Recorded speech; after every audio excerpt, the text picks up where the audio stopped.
கிளி இது எழுதுறாங்க இதுக்கு வராது, கிளி இல்லை. சாமைக்கும் கிளி பிரச்சனை. வணக்கம். வணக்கம். என்னென்னா இப்போ இந்த இதில் சாமை விதைச்சிருக்கிறோம், சரிதானே? இப்போ விதைச்சது நாளாகுது. இது வந்து 5ஆம் தேதி விதைச்சது, 19ஆம் தேதி அப்படி கிட்டத்தட்ட 2 கிழமை கிட்ட வருது. ஓகே. 2 கிழமைக்குள்ள வந்து 3 தண்ணி இறைச்சிருக்கேன். ஓகே. முதல் விதைச்ச ஒரு தண்ணி இறைச்சினான். மற்றது திருப்பி 4 நாள் காய்ச்சல் தண்ணி விட்டது. அப்படியே விட்டுட்டு நேற்று தான் அந்த காய்ச்சல் தண்ணியிலேருந்து 8ஆம் நாள் கணக்குக்கு நேற்று தண்ணி விட குடிக்கிற மழை. ஓகே. அப்போ அதில் இப்போ கவர்மெண்ட் வந்தேன். ஓகே. இப்போ இந்த சிறுதானியம் விதைக்கிறது வந்து எப்படி, அதை இப்போ நீங்கள் திணவி விதைக்கிற, நீங்கள் போன முறை உங்களோட வீடியோ எடுத்தது அதே மாதிரி இப்போ சாமையும் விதைக்கிறீங்க. இப்போ சிறுதானியம் விதைக்கிறத பற்றி என்ன நினைக்கிறீங்க? லாபமா நட்டமா? பயிர் வந்து உண்மையிலேயே கூலி கணக்கோட கூலி கணக்குன்னு பார்க்கறத விட மற்ற தோட்ட பயிர்களுக்கு வந்து எல்லாத்துக்குமே கூலிக்காரரை பிடிக்கும்.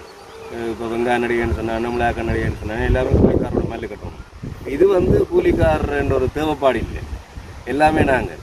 அப்போ அதில் வந்து எங்களோட டைமுக்கு ஏற்ற மாதிரி செய்து கொள்ளக்கூடியதாக இருக்கும்.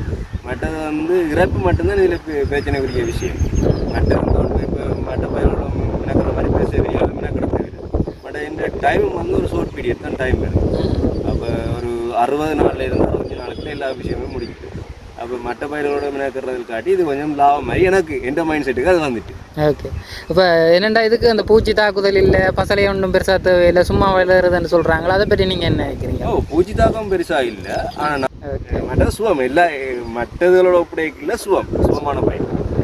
மற்ற விவசாயிகளும் வந்து இதை செய்யணுமா, என்ன மாதிரி அவைக்கு என்ன ஒப்பீனியன் சொல்லணும்? செய்ய வலிக்கிற ஆக்களுக்கு என்னாலான ஒத்துழைப்பை கொடுக்குறேன். ஓகே. மற்றது வந்து கேட்குற ஆக்கள் அவ்வளவு இருக்கு. இப்போ நான் இப்போ உழவுக்கும் போகிறது. ஓகே. அப்போ உழவுக்கு போகிற இடங்கள்லையும் இதெல்லாம் ப்ரொமோட் பண்ணி கொண்டு தான் இருக்கிறேன். கொஞ்சம் செய்து பாருங்க, சுகமான பயிர் நல்லா இருக்கும், கொஞ்சம் லாபம் கூட வரும்னு ட்ரை பண்ணுறோம். என்னன்னு சொன்னால், முதலாவது வந்து பரீட்சாத்தமாக ஒருத்தர் நம்பி ஓடினா தான் மிச்சம் வங்காளம் ஓடுறதுக்கு வலிக்கிடுங்க. அப்போ நாங்கள் தான் அந்த டெஸ்டிங் ஏரியா இருக்க வேண்டிக்கிறாங்க. ஓகே, செய்யணும்.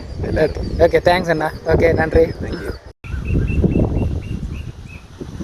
நல்ல இது ஆகட்டும், சும்மா அளவுக்கு இதாச்சு வடிவாக எடுக்கலாம். எல்லாம் ஒரு ஓட்டுறது தானே.